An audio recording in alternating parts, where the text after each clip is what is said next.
Mr. Lewis Ng.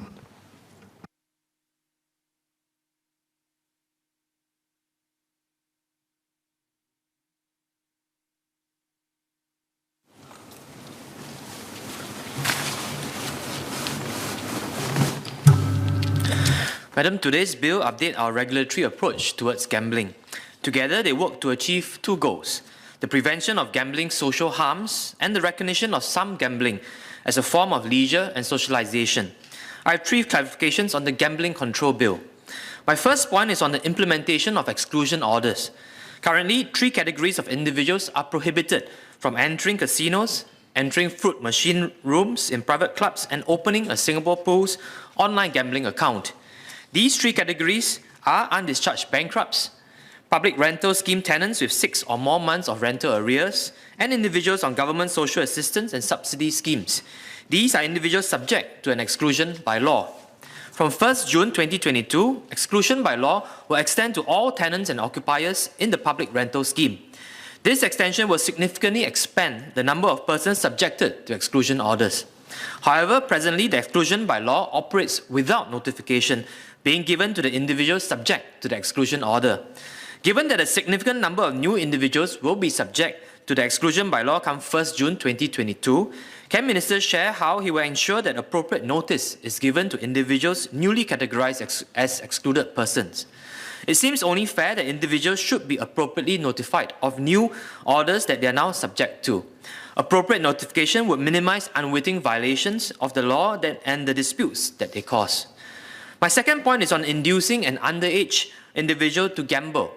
Under the new Section 34, it would be an offence to send an underage individual an inducement to gamble.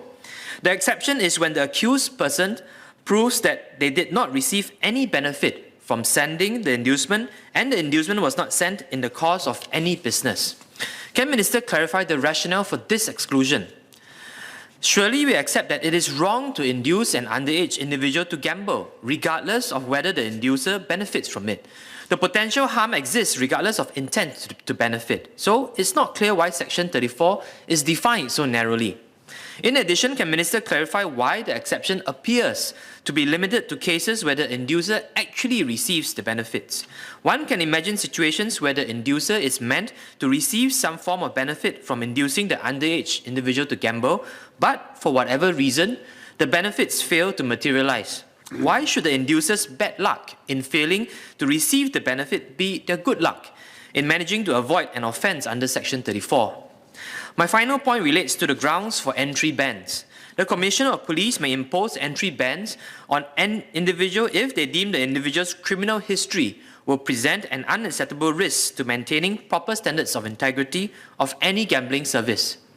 The agency can also impose an entry ban on the basis that the standards of integrity are likely to be prejudiced by the individual's character, reputation, or criminal activities.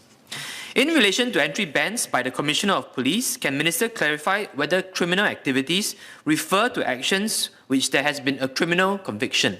If not, what would constitute a history of criminal activities? For instance, would a stern warning or discharge not amounting to acquittal also be considered to constitute criminal history? In relation to entry bans by the agency, can Minister clarify how will the agency determine the individual's character and reputation? What forms of substantiation of an individual's character and reputation are required to be provided by the agency to justify the ban?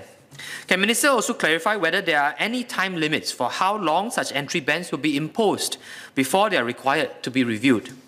In conclusion, I seek the Minister's clarification on notifications of individuals subjected to exclusion orders, exceptions to the offence of inducing underage individuals to gamble, and the grounds for entry ban. Notwithstanding these clarifications, Madam, I stand in support of the bill.